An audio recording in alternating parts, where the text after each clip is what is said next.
Good evening, everyone. Please take your seats. It's good to see a full house. My name is Tish Calamer, Community Engagement Manager here at the Gale Borden Public Library, and I welcome you to this moving and beautiful evening. I would like to recognize some of the people that worked very hard on this project. We formed the JCC Chicago Elgin Collaborative back in August when the JCC approached us with this amazing opportunity to exhibit the Violins of Hope. So with our partners, the Jewish Community Centers of Chicago, Chamber Music on the Fox, the City of Elgin, Cultural Arts Commission, and Hemmons Cultural Center, the Elgin Symphony Orchestra, the Elgin History Museum, School District U46, Congregation Knesset Israel, and the Gale Borden Library. If you were one of our partners that participated on the committee, please rise as you are able and acknowledge the crowd. Thank you so much to all of these people who dedicated their time, talent, and energy to this project. I will be thanking more people at the end of the evening, but I want to thank two of our major donors and sponsors right away. One is the Jewish Community Centers of Chicago, CEO Addie Goodman, Jill Kahan, Eileen Ullman,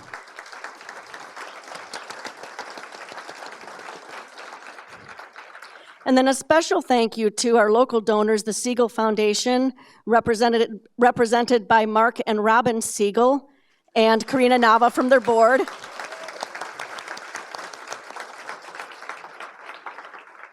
Thank you so much. Now it is my privilege to introduce you to the freshly re-elected Mayor David Captain, who will have a proclamation for us.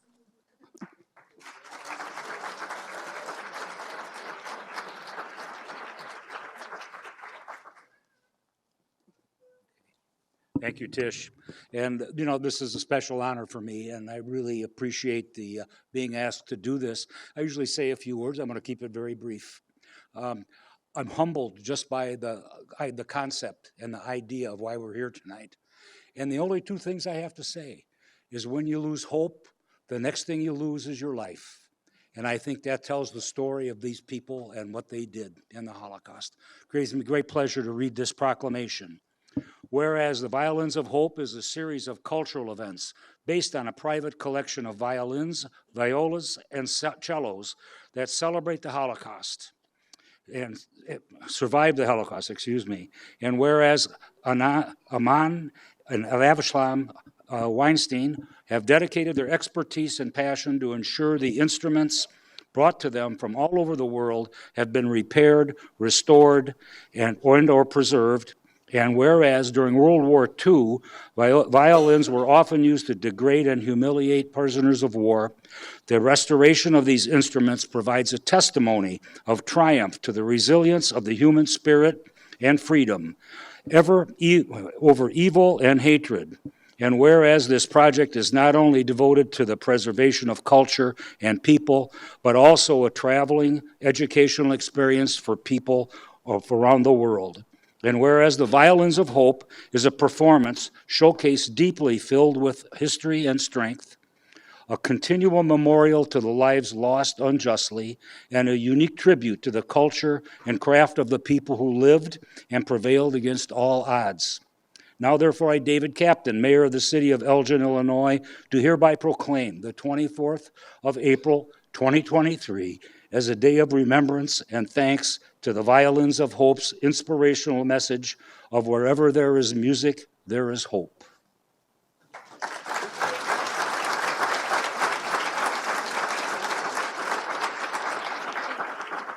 Now it is my pleasure to call up to the stage Elgin's Poet Laureate, Gareth Mann. You'll know her from various library programs. She leads our library's poetry group, writing group. She's been a teacher, a theater impresario with FemProv, and lots of other different cultural activities. Where there's culture, you'll find Gareth. Gareth Mann.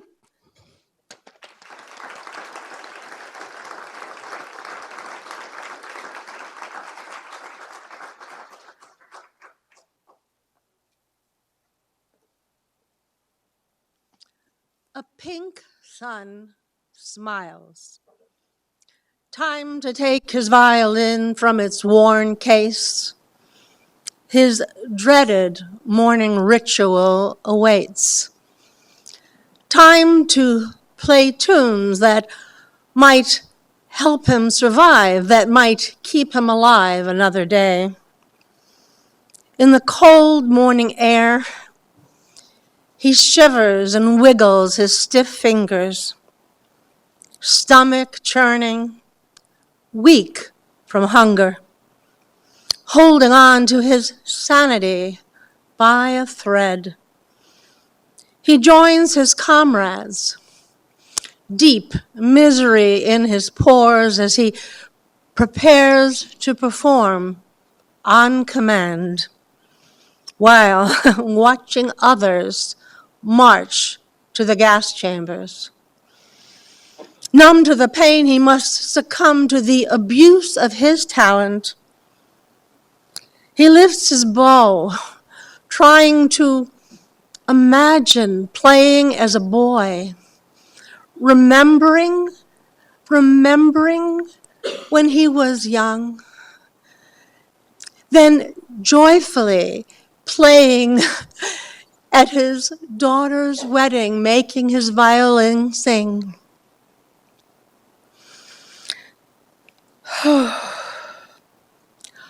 Ah, such intense sadness, such mental torture. Yet endure it he must.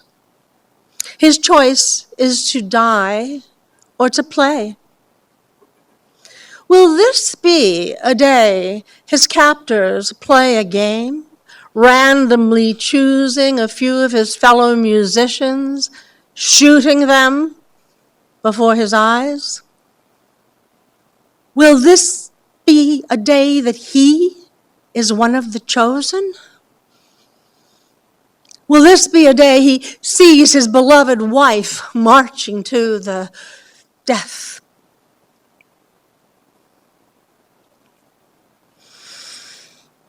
The SS guards sadistically sneer and smirk, smoking cigarettes as the music plays.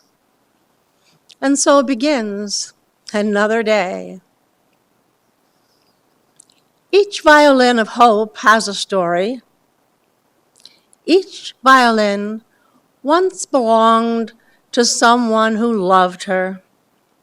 From virtuosos and orchestras to those in klezmer bands, the uniting factor, joy in making music, joy in joining their souls with their instruments, each as unique as its owner. Today, we honor those musicians and their stories, knowing that the resurrection of these precious violins symbolizes optimism. As the instruments travel all over the world, exhibited and played at concerts, the violin's voices sing a sharp reminder. 6 million persecuted and perished. Valuing each violin, treasuring the memory of those who played them, brimming with gratitude for their loving and painstaking restoration, we listen as the strings sing. Never again. Never again. Never again.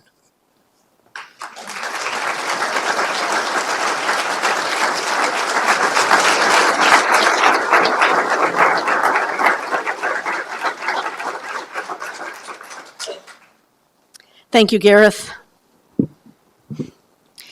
And now I would like to welcome Addie Goodman, CEO of the JCC Chicago, Jewish Community Centers of Chicago.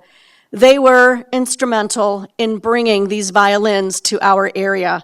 They've traveled the world, but they've never been in the Chicago area. Thanks to the JCC Chicago, they made it happen. And now here to tell us a little bit about that story and to introduce our keynote speaker, Ms. Addie Goodman.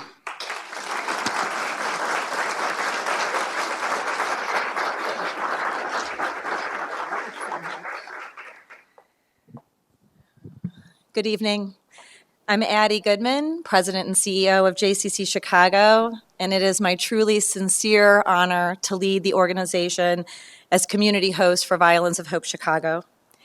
We made the decision 4 years ago to bring Violins of Hope to Chicago, and looking back on these past few years of planning and partnering and preparing, we could not imagine how timely Violins of Hope Chicago would serve to be. Dramatic increases in hate, violence, and anti-Semitism seem to be at the forefront of every news story. And at the front lines of this crisis of intolerance and hate are our young people. JCC Chicago is the largest Jewish community center in North America and in deep service to children, tweens and teens, young adults, and young families. Across 7 early childhood centers, 9 Apache Day Camp locations, JCC Camp Shy Overnight Camp in Wisconsin, teen programming, and community offerings across Chicagoland, the J reaches 65,000 people every year. And through it all, I talk a lot about growing good kids. With nearly 10,000 young people directly involved in programs at the J, we have a responsibility to instill humanity's core values: acceptance, kindness, unity, and hope. I think we all feel the need for a little more hope these days, and there is nothing more hopeful than our up-and-coming generations of citizens and leaders.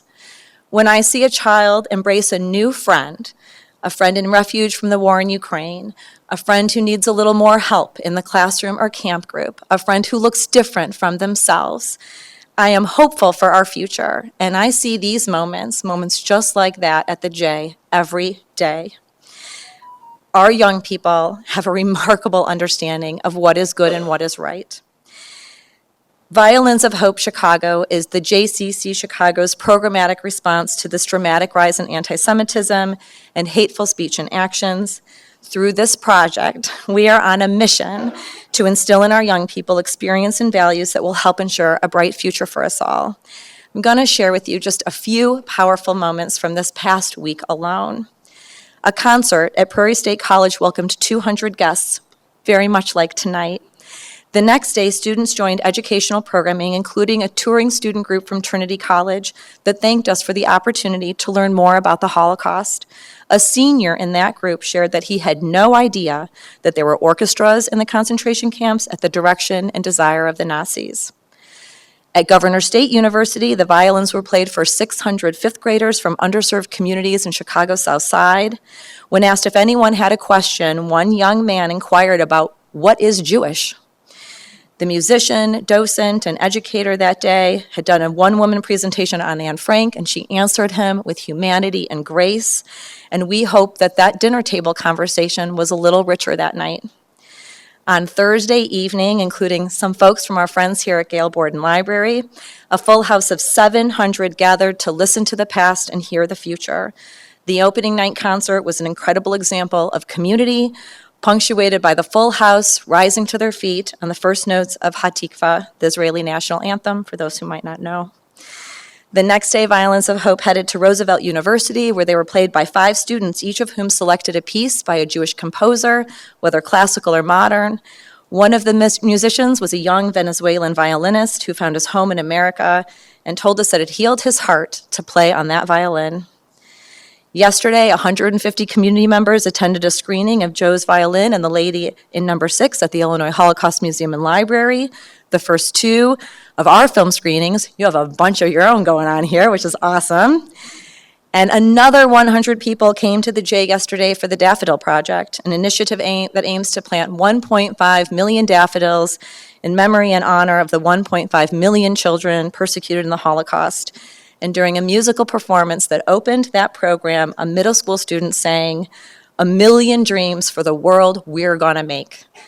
And that's what Violins of Hope is all about. With each violin story, with each discovered connection as the stories are told, with every moment of awe, we've already had some here tonight, comes an aha, a new understanding of the human experience of the Holocaust. On and on are these stories of survival and hope. These are stories we will all remember, and you will remember the stories you hear tonight. This evening is one of more than 100 offerings confirmed: concerts, performances, exhibits, educational programs across Chicagoland and Illinois. Interest in joining the J in this important project has been overwhelming and gives us a whole lot of hope. At the helm of the Global Violins of Hope initiative is Avshi Weinstein. Avshi, as he is known, and now he's a friend of all of ours, so we'll call him Avshi, is a third-generation Israeli violin maker trained by his father, Amnon.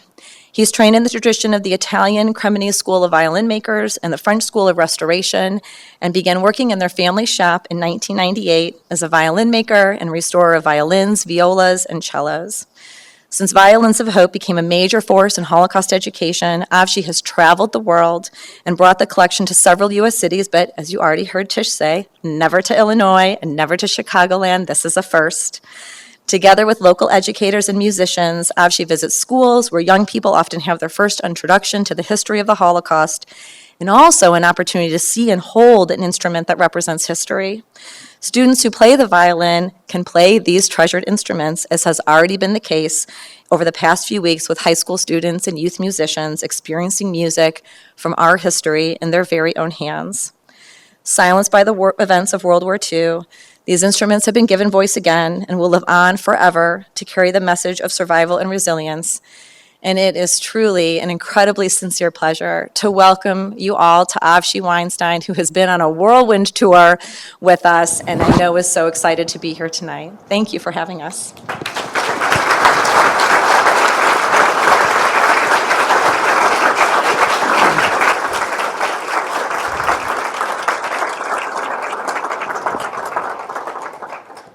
Good evening, and thank you very much for coming. Everybody can hear me in the back? Good. So I'm going to tell you a little bit about our project, Violins of Hope, a little bit about the history of the instruments you heard and will hear in a few more minutes, and also something short also about my mother's side of the family. So looking around here, I don't think we need to go too much into history, right? We all know what happened in 1933.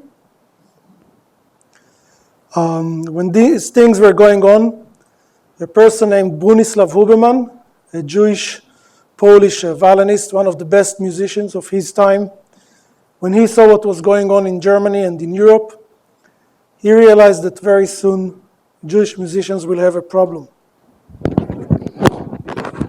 And they actually had. So his solution was to try and establish an orchestra in Palestine, but Palestine was, of course, under the British mandate. And like today, you cannot simply come to United States, go through border control, said, "Hi, I'm here, I'm coming to live here." When I came actually last week and they saw the letter that Violins of Hope is going to be here 6 months, the lady in the border control said, "How long are you going to stay here?" I said, 8 days, don't worry, not 6 months. So he had good friends in the British government who helped him get certificates, but we all know we always need some money. And he had some friends here. One of them was Albert Einstein, and together they managed to raise money to establish an orchestra in Palestine. And what Huberman did, he did auditions all over Europe. And he always had a curtain in his audition because he said he didn't want to see and remember the faces of those he will not choose for his orchestra. In a way, unfortunately for him, some of the leading musicians all over Europe were Jewish. He chose many of them, and if you look on some of the very first programs of the Palestine Orchestra, it will say the person's name, his position, and what was his position in the orchestra before. So this one was the leader of this and the leader of that, and trust me, there were so many leaders there, so many opinions, not so easy to run an orchestra. What he did, he chose one of his students, Tzvi Haftel, to be one of the concertmeisters. And this is how the orchestra started. Many of the musicians, they came from Germany and Austria. They had very good German-made instruments. The relationship between many Jewish musicians and German violin and bow makers was very good. They were some of their best clients. And when those people, when they arrived to Israel, some of them had 2, 3, 4 instruments, because I don't know what you know about Tel Aviv, but if you go from here, 3 blocks down, this was basically the city.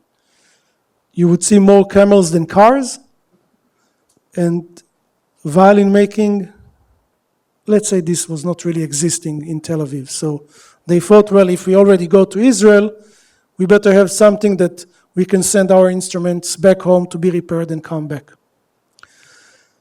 But they didn't come alone. They came alongside with their families, and Huberman managed to bring about 1,000 people to Israel. Many of them became teachers later on, and they were basically the establishment of what was then the Palestine Orchestra, today the Israeli Philharmonic, one of the best orchestras in those times. And when my grandfather, when he immigrated to Palestine in 1938, and by the way, Tzutzkiver that you just played his piece was a very good friend of my grandfather. He finished the conservatory in Vilna on violin. He was a very good violinist, but he realized that there are probably much better musicians in Israel than him, so he learned a little bit of violin maintenance and repair, and he opened our workshop in 1939. My grandfather was one of 11. My grandmother had 7 or 8 brothers and sisters. Only one of my grandfather's brothers survived. All the rest of the family was killed. We don't really know when and where, because my grandparents, my father's parents, never said a single word. I know where the suitcase is in the workshop with all the letters of their family members asking them to get certificates to come to Palestine before the war, but there were no certificates to get from the British government. They couldn't come. In 1945, when survivors started coming to Palestine, telling about all the horror stories from the war, there was a very, very strong ban in Israel on everything German. They wouldn't even say the word Germany in the radio. Many of those musicians, they had German-made instruments.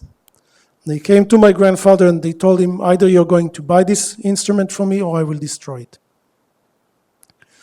Now, my grandfather already knew that he lost his family. He lost his wife's family, my grandmother. He knew that if he buys a German-made instrument, he cannot sell it, because if nobody wants to buy anything German, how can you sell German goods? But he bought whatever he could. And he ended up having a beautiful collection of great German instruments, which was basically worth nothing. One of them was the viola that you heard, the other is the cello, and many other violins. And those instruments stayed basically as a collection in our workshop for many, many, many years. And in 1991, my father had an apprentice coming from Dresden. Dresden was, of course, Eastern Germany until 1989. And when he came to Israel, his name is Daniel Schmidt, he met some of the founding members of the Palestine Orchestra, which were still clients of my father, saw the beautiful collection, and when he heard the story, he asked my father to give a lecture in Germany to the German Violin and Bow Making Association about those instruments and how they arrived to Israel. This was basically the first lecture of what today is Violins of Hope. And then my father spoke on a radio show.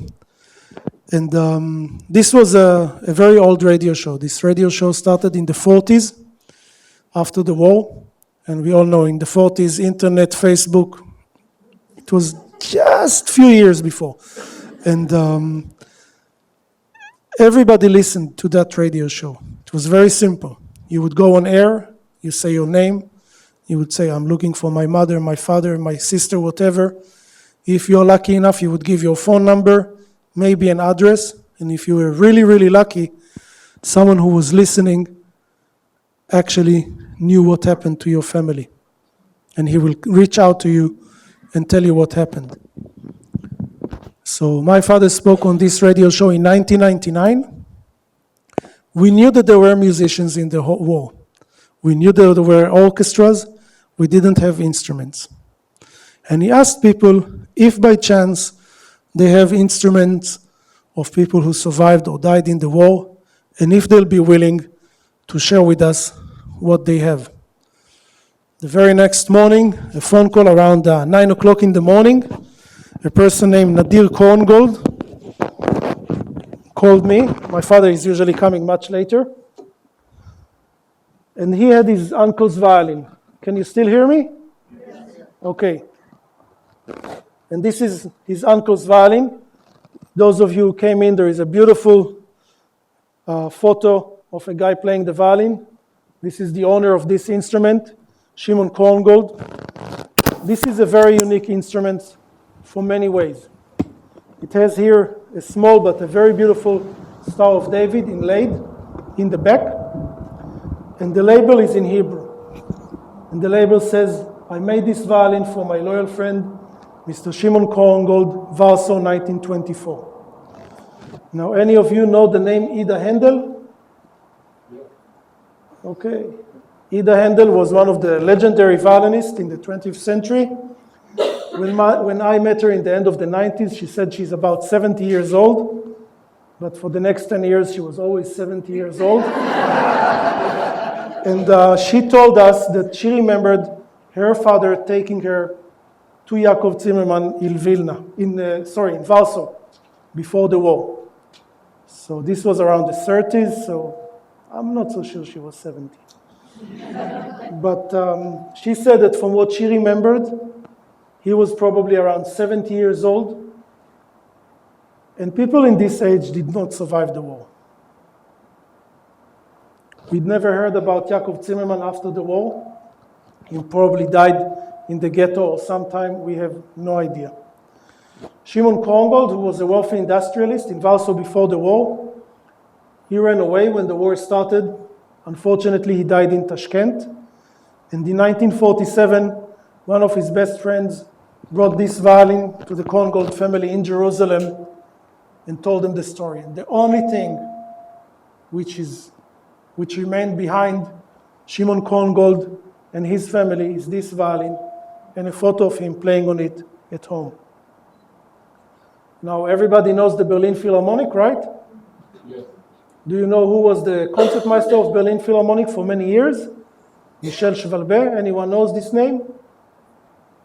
Not even you. Michel Schwalbe was the legendary concertmaster of Berlin Philharmonic, also under Karajan. And he told my father that when he was growing up in Warsaw, he was coming from a very, very poor family. And all his instruments were given to him free by Yaakov Zimmerman. And his violin lessons were done at Shimon Korngold's house because his parents were too ashamed to bring the violin teacher home. Now, Michel Schwalbe became the concertmaster of Berlin Philharmonic for many years. Of course, during the war, he had to run away, but he came back and he got his old position back. And he was the favorite concertmaster of Karajan, who was, of course, a very enthusiastic neo-Nazi. Everybody knows Elie Wiesel, right? We are in a library. Did you know that Elie Wiesel played violin? One of my mother's best friends was his librarian in the last year of his life, and Elie Wiesel told him that he used to study violin when he was a child. He would go to the violin teacher, he would have a bottle of a drink, and as long as the bottle had something in it, the lesson would go on. Once the bottle was finished, so did the lesson. Now we have today over 100 instruments in our collection. One of the first ones was this instrument. This violin was played in the main orchestra in Auschwitz. And Auschwitz was not one camp. Auschwitz was a series of camps, about 38 or 40 different camps. And almost every single camp all over Europe had an orchestra. Auschwitz actually had quite a few, I think 7 or 8 different orchestras. This was played in the main orchestra just next to the gate, the very famous gate with the sign, Arbeit macht frei, work will set you free. Orchestras in the camp, they had to play every single day, even if it's a Chicago winter, a bad Chicago winter. They had to play outside, no roof. In the morning when people had to go to work, in the evening when they had to come back. Now, because the musicians worked a bit less, some of them had this small edge that made them survive. This was played by one of the men in the main orchestra, and when the war was finished, he met a person named Avraham Davidovich, who was a part of one of the Jewish relief agencies. And he told Mr. Davidovich, he said, listen, I lost everything. I have nothing in my life. The only thing he had is the violin. And he asked Davidovich to buy this violin from him so he will have some money and maybe he can start his life. Avraham Davidovich was expecting his firstborn son. He hoped that his son will play violin, which he didn't, unfortunately. But when he heard about our project, he came to us and gave us the violin.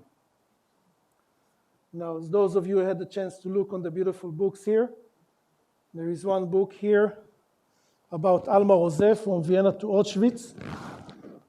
Alma Rose was one of the very best musicians in Europe before the war. Her father was Arnold Rose, who was the concertmaster of Vienna Philharmonic for many years and the leader of the Rose Quartet. Her uncle was the very famous composer Gustav Mahler. Now, Alma, she had a small orchestra of women who played light valses and music all around Europe, very successfully touring. And even though she converted many years before the war, as well as her father and all the family, to be Christians, when the Nazis took over Austria, her father was thrown away from his job, and they moved to London.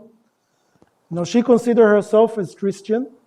She went back to Europe, and unfortunately, later on, was caught by the Nazis. She was sent to Birkenau, which is basically Auschwitz too. And when she arrived there, she became the head of the orchestra.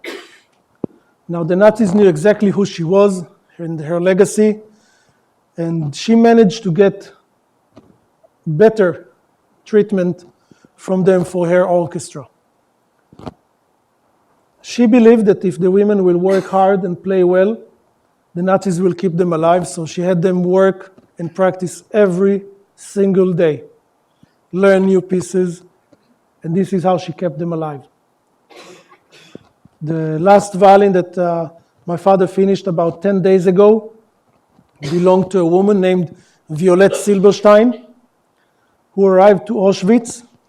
She was a young girl, about 16 years old, and one of her friends said, listen, you play violin, why don't you try and go to the orchestra? And she auditioned. Before Alma arrived, she wasn't accepted. When Alma arrived, she tried again, and even though, let's say, she wasn't so good, Alma accepted her. And not only accepted her, she saved her life. One day, the orchestra had to go and play somewhere, and Violette was already sick and tired and hungry, of course, and she was falling back. And the Nazi officer, he came with his gun out, and there was only one reason why you do that, is to shoot her in the head on the spot. And Alma came running, and she said, no, you cannot kill her. She is my best violinist, which was, of course, a lie. But she survived. There was another woman who was hospitalized in the camp. Now, usually if you go into the hospital, it's a one-way ticket.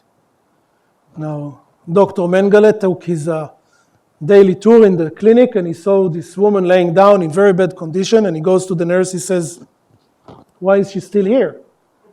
And the nurse said, well, she belongs to the orchestra. He walked away and the woman lived. If you read the book, you'll find the name. I'm bad with names, so I apologize for that. There are many, many stories. Unfortunately, many survivors never wanted to share their stories. Their stories are gone. We will never find them again. But some still live. Like I said, we have just over 100 instruments, and if you think about the amount of music and musicians who played in the war, it's just a very small fraction. Now I'm going to tell you a little bit about my mother's side of the family. Any of you saw a movie called Defiance with Daniel Craig, Liv Schreiber, and Jamie Bell? 1, 2, 3, 4. Okay, not bad, almost like a high school. You remember the movie? The movie, for those of you who didn't see, I'm sorry I'm going to ruin you one or two scenes from the movie, but the movie is about three brothers. They lived in what is today Belarus, then it was Eastern Poland. And when the Nazis invaded in June 1941, rather than to go and live in the ghettos, they decided to be partisans, to live in the woods. They lived in a village. For them to live in the woods, it was almost the same. This was my grandfather and his two brothers. And unlike many other partisans groups, they took everybody in. Women, children, older people, anyone they could find. Now, for those of you who saw the movie, in the beginning there is one local person who gave up some Jewish people to the Nazi police, and make no mistakes, those areas were anti-Semitic before the war, they were anti-Semitic during the war, and also after the war. And the Nazis paid very well for every single Jewish person that you'll bring them, literally dead or alive. When my grandfather and his brothers, when they heard about this person, you see it in the movie, didn't really happen like that, it's not a documentary. They went in and they killed the whole family and burned the house. There was only one place in Europe that a young girl could run away from the ghetto, walk in the woods, and be safe. And this was this area. After that, the locals did not try to do anything to anyone. Now, if you saw the movie, and if you will see the movie, there is a wedding in the movie. This is supposed to be my grandparents' wedding. Didn't happen like that. The actual story is a bit different. My grandfather's family and my grandmother's family, they both lived in villages nearby. Some of my uncles and aunts from both families already got married. Some moved to the United States before the war. I was in Argentina a month ago and I saw one of my cousins, and his father was supposed to be arrested in 1936 because of making illegal vodka. And when his mother learned about it, she just threw him away to Argentina to one of his brothers and somehow managed to get papers and live there. And when my grandmother and some of the family went in 93 to visit the area where they lived, they found my grandmother sitting down with an older guy, laughing like crazy. That was his partner who was arrested the day before.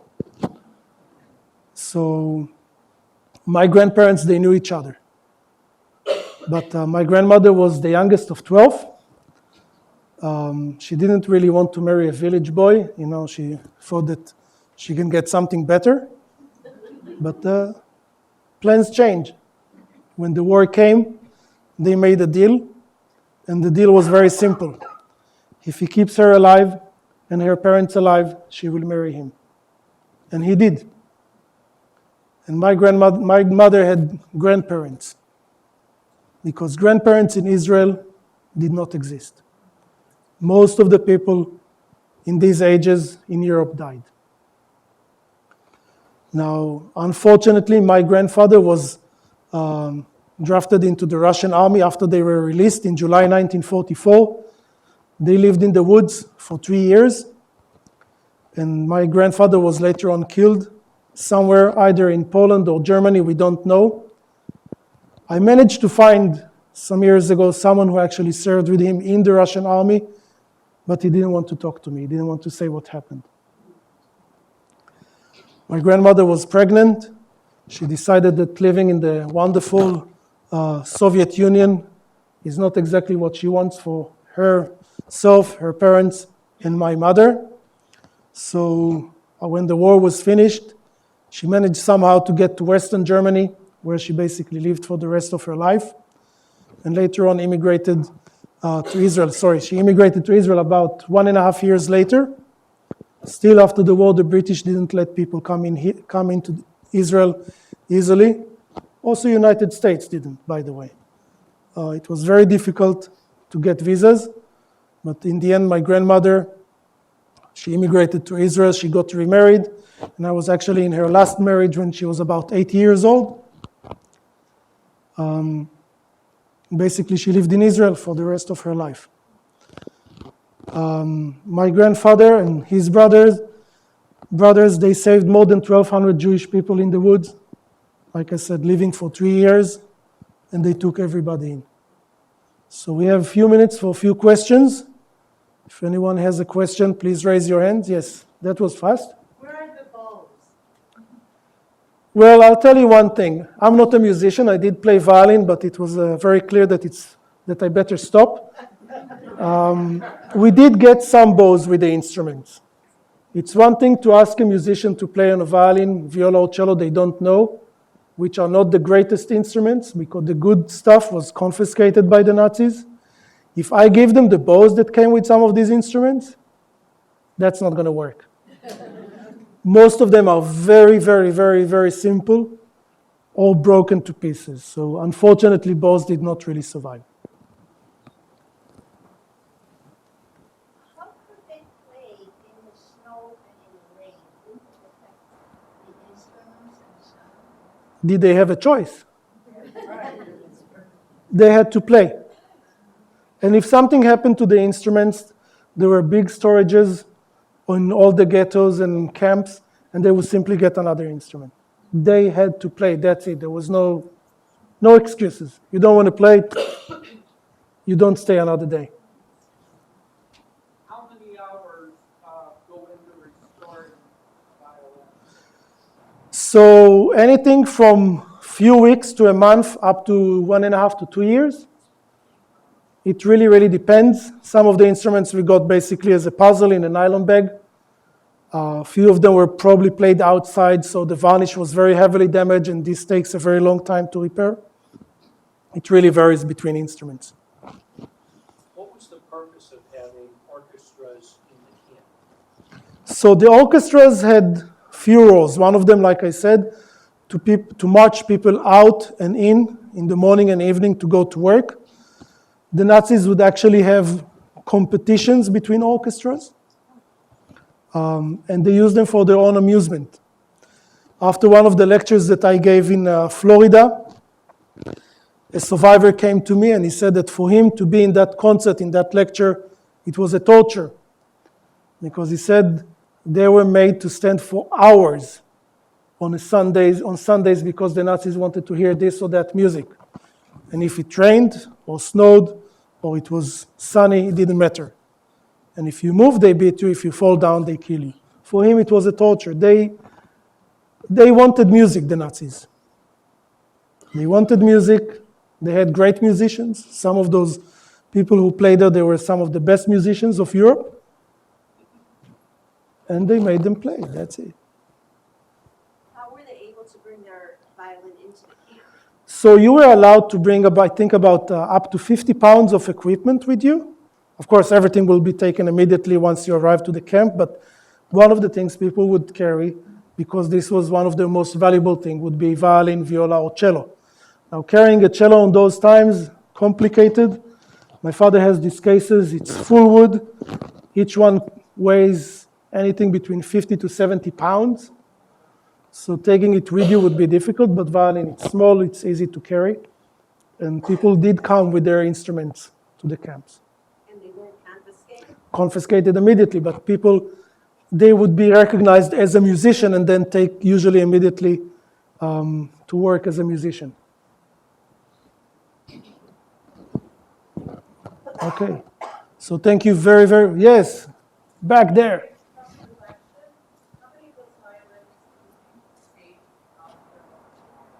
How many of them? I couldn't hear. How many of the violins in the collection do you think saved their owners or saved their? Well, how many of the instruments saved the life of their owners? I would need to sit down and count. Probably around 40 instruments, give or take. We have many different stories. Not everything is just ghettos and camps. One of the latest instruments we got belonged to a person who left Germany just before the war, immigrated here to the United States, joined the US Army. Now, some of you might know the name Camp Ritchie, where they trained military investigators, frontline investigators. He was one of them. And when he went back to Europe as an officer, he was put as an officer in the German POW camps to be basically to spy inside their camps. He lived 1.5 years with Nazi officers in POW camps and would give intelligence to the army. So he had this violin the whole time with him, for example. We have another violin which belonged to a guy who was the personal interpreter of General Montgomery during the Battle of El Alamein, and then he moved to another section. It's very difficult. I need really to sit down and count, and then I can tell you. But being able to play an instrument gave you a small edge. Yeah, last one. What was the diet of those that were in the orchestra versus just the average, the normal? What was the diet of people in the orchestra versus the other ones? Honestly, I cannot tell you. From what I know, for example, Violette Silberstein, that I told her story in very short. So after Alma asked the Nazi not to shoot her, they gave her better diet to revive her because they needed her. Musicians got maybe a little bit of extra food, but honestly, I cannot give you a definite answer. That would be like 2 more pieces of bread a day or whatever. But don't forget, they were the last ones to go to work, the first ones to come back. So they did work less, if work at all, because some of them had to work for the orchestra, so that would be an office job, not just to go and take rocks from point A to point B. It was a small edge. Some of them managed to survive, many didn't. The orchestras were changing all the time. The musicians were changing from one rehearsal to the other. It would be different musicians. So thank you very much.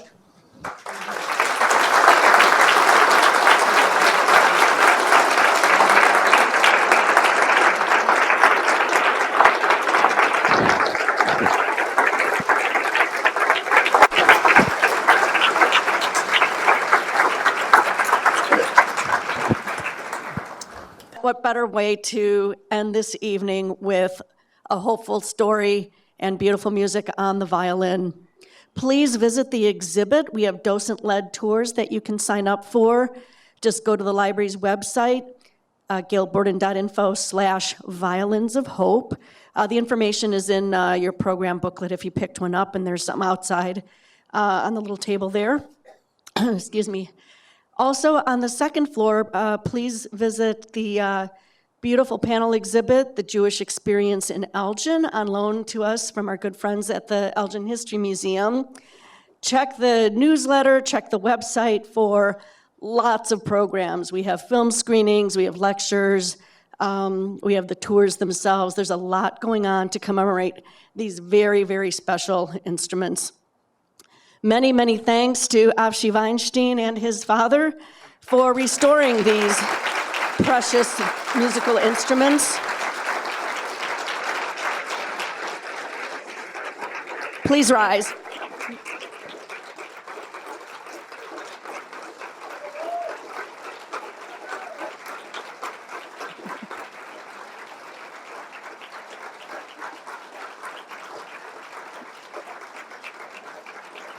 We are truly honored and humbled by your time spent here with us and what you have done for humanity by restoring these priceless, priceless instruments.